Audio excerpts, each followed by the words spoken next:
1, 2, 3, 4, 5, 6 players to go through. We'll start off with England against Latvia, finished 5-0. Djed Spence playing 90 minutes again. Yep. For the second game in a row, Brian. Unbelievable. He got he kind of got a half assist.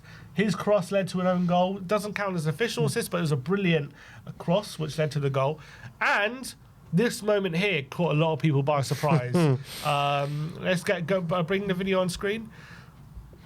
His versatility in both left and right back, barring injuries, I would say he's a dead cert for the World Cup. I think, looking at the options, obviously like Luke Shaw, he's out the picture. Chilwell, he's out the picture. Yep. Right, so that left back spot, you got Miles Lewis-Skelly, and who else there? Tyreek Mitchell. Who else is competition? Left back. It's nothing like it used to be, is it? Yes, left back. There's a spot there, and he can play both. Yeah. So already has a value. Right back, there's obviously a plethora of right back options. Yep. You got Trent, you got James, you got. I don't know if Walker's still a chance, but I guess Walker and Trippier, you might have to rule them out now. I guess Lewis Hall's an option at left back. Yeah. Mark Lewis Hall, Lewis Skelly. So, it's not a foregone conclusion, but, if he keeps playing well for Spurs, keeps playing like that for England when he gets an opportunity, there's no reason not to take him. And he's I think what he brings is just such defensive solidity in that role. If he needs to play against, a France, a Spain, you put Spence in there and you can feel a lot more comfortable, I feel. Yeah, like I said, I think, and do you know what, fair play to Djed Spence for putting in the work and never doubting himself, and just where we are now reaping the benefits of it, and he deserves a lot of credit for his development. It's mad, isn't it? We're talking about potentially him starting games at a World Cup 2 years after he couldn't even get a £5 million move to Genoa. Yeah, which is crazy. One other player of interest was Harry Kane, who scored his 74th and 75th goal for England yesterday. And he was speaking to the press after the game, and he was asked whether he could ever return to Tottenham. He said, "I'm not sure if I'll go back. I'm not sure if I'll go back. I'm very happy in Munich. It's not something I'm thinking about. It'll always be we with Spurs because I spent my whole life here. I'm a fan of them and will always watch them and see how they're getting on. They'll always be a part of my life for sure. But as for now, I'm loving it here. It was great to see them win a trophy. I've got a lot of friends there with players and staff. We know how long we waited and how close we'd come in the past. So it was big for everyone, the fans, the club, all involved, to have that feeling and get that one over the line. That's always important, and hopefully they can push on and win more." Luck's using the word we when talking about Tottenham. He says, "I'm not sure if I'll go back. I'm very happy at Munich." I've never been more convinced that he's coming home than Even I am. after that? Yep. I honestly, like I said, when Positive Bright here, he comes like a trailblazer and like a hurricane. I honestly, people looking at how they're going to make a big statement, Enoch, and I am so wholeheartedly 100% convinced that jaw-dropping name will be the return of Harry Kane to Tottenham. I so believe it. What, in this summer? This after the World Cup. After the World Cup. I honestly, you look at it, we were saying earlier, he's got the very realistic chance. Obviously, his England record is going to take decades, if not centuries, to beat the way that Bobby Charlton and then Rooney were only on that. He's going to surpass, he'll get to 100, I'd reckon. He's going to go down as the club's record goal scorer. And then to get the hat-trick of beating Shearer's record. And if you look at it, and you've mentioned it before as well, there's no other big clubs that really need a striker. He won't go to Chelsea, I don't think. I am totally convinced. If he does come back, it has to be Tottenham, doesn't it? Yeah, I'm totally convinced. I am so positive with everything at this football club right now. I am convinced Harry Kane is coming home to Spurs. Convinced. I don't know about... I think there's so much to be determined. It depends where we are as a club come the summer, how we finish the season, how we do, how Bayern do. As well, if he thinks he could win another Champions League next season if he stayed, or a Champions League, I should say, then he'll probably want to stay. I think as well when it comes to those quotes, I don't think you can read too much into it, only because he's Bayern are flying. He's in the form of his life, and there's no need for him to come and make any statement or any insinuation that he wants to go, because he doesn't want to be a headline right now. He's in the headlines for the good reasons.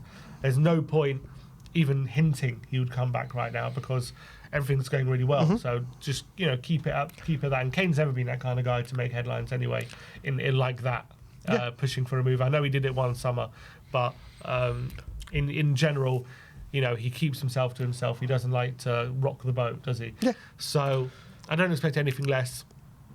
I'm not convinced he's going to come back this summer. I'm not convinced he's not either. If you know what I mean. So I'm kind of on the fence of it. I think all depends on how the season goes. If we're, comfortably in a Champions League spot, and we're showing real signs of improvement, and Bayern don't look anywhere near a Champions League, and they win a league, but Champions League, like, they just off it completely, then I think he might say, look, I've done all I can here at Bayern. I've won I've won 2 Bundesligas. They're not going to win a Champions League while Company's here or whatever.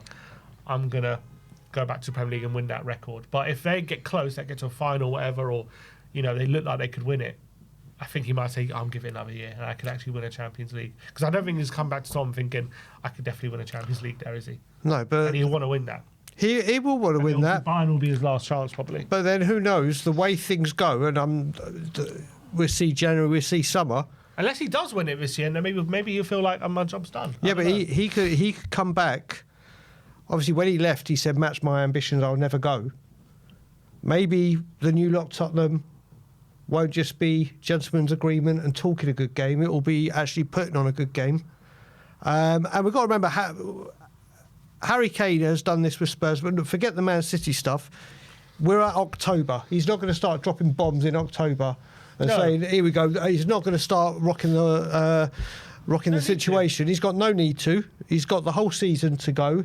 Then after the season finishes, a goal contribution right now once every 39 minutes. It's the records I've been saying. And then once the season's over, or once they've won the league and out of the Champions League, or win the Champions League, Harry Kane will do what he always does. He says, I'm not talking about my future till after. I'm now focused fully on England. Once England is done, then I think everything will start coming into place. So, but the only thing I'll say is the guy in the summer is going to be 33. Yep. He doesn't have time for transitions, for rebuilds, for transitional seasons. He needs a team now who's ready to win, ready to challenge, ready to play at the top of the game. I don't know if Tottenham are going to be there come the summer. Maybe they will, but I don't know. Well, you look at it now. The team that he left, obviously, there was Heung-min Son and the great partnership that they had. Let's just say we have a decent January. Let's say we bring in a left winger, a high-quality left winger. Let's just say we do that. He comes back and sees Kudus, whoever the left winger is, Simmons, Madison, Kulusevski in that role, and then think Palhinha, like doing the one-yarmer, a solid defence, and it just needs that goal scorer. Harry Kane will still have the faith in his ability, and the great thing with Harry Kane is he looks after himself so well. With Harry Kane, it's not just a striker that scores goals. He will be able to drop deep and even play as a 10 behind a strike like the Teddy Sheringham role.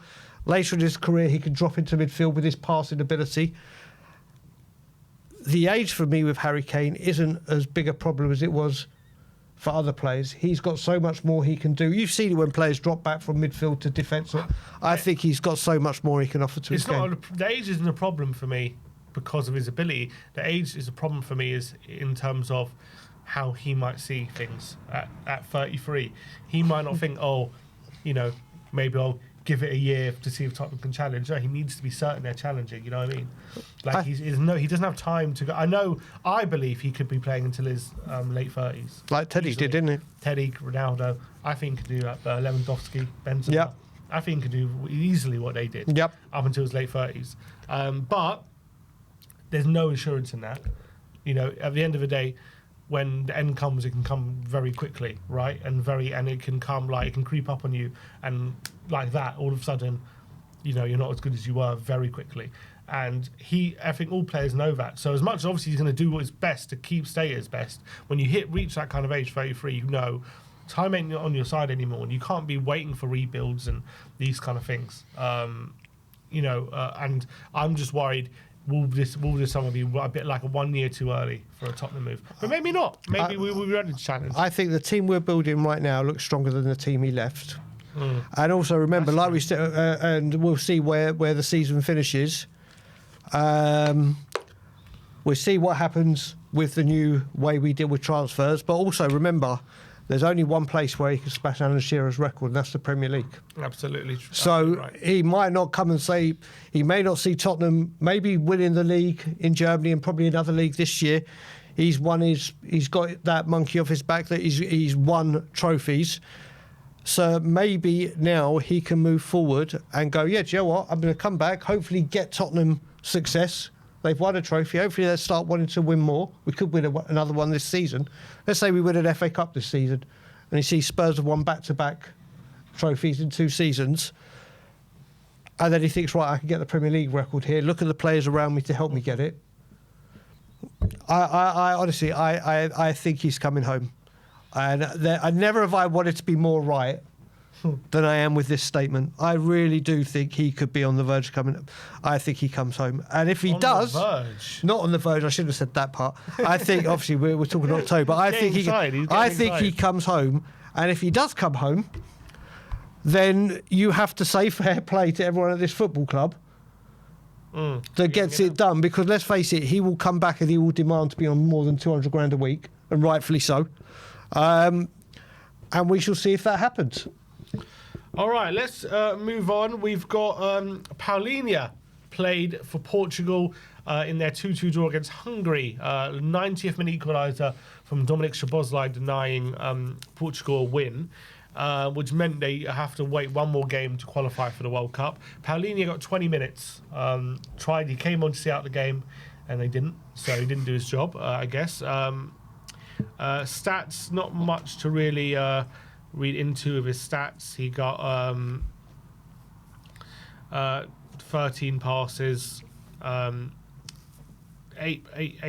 of them in the opposition half, 2 in his own half, 18 touches, 0 out of 2 aerial duels won, no tackles. No tackles? No tackles, even in 20 minutes. I know, it's very Somebody check that he's not ill. Look, came on, only had 20 minutes, but I'm glad, hasn't started either games, had not been too overexerted, let's say, in the international break, which has been good. Exactly, it's just good to see him back in the international fold, getting some minutes on the pitch. And most importantly, like you've been commenting on your shows recently, that he's just loving life at Spurs and loving football again and is confident. And we've got some big games coming up, so the lack of minutes he's had there will make him very, very refreshed and available for us, won't he? Absolutely. Next up, Pape Matar Sarr played for Senegal. They beat Mauritania 4-0 to book their place at the 2026 World Cup. So congratulations to Senegal, who, by the way, have an unbelievable team. Yep. He only played 22 minutes, came on 68 for Nicholas Jackson. He was started as a substitute. And there's no stats here, so I don't know how he did that. He didn't get any goals or assists or anything like that. Another player who's kind of been on the subs bench for them, but they do have some serious talent. Their front four, Iliman Ndiaye, Ismaila Sarr, Sadio Mane and Nicholas Jackson. Good front four, man. Very. They're going to give some teams problems, aren't they, this World Cup? But yeah, Sarr, hopefully he comes back. He's had a bit of a dip in form in recent weeks, but hopefully nothing too drastic, but start the season flying. Even I don't know if you saw in the Madison documentary, you watch it, he said to Sarr, I want you to get 15 goals. Yeah. So I'll get you a gift. And he'll get you a gift. Hasn't kind of panned out that way so far, but... No, I think the good thing with Sarr is obviously he's got, again, like Palhinha, he's got some minutes.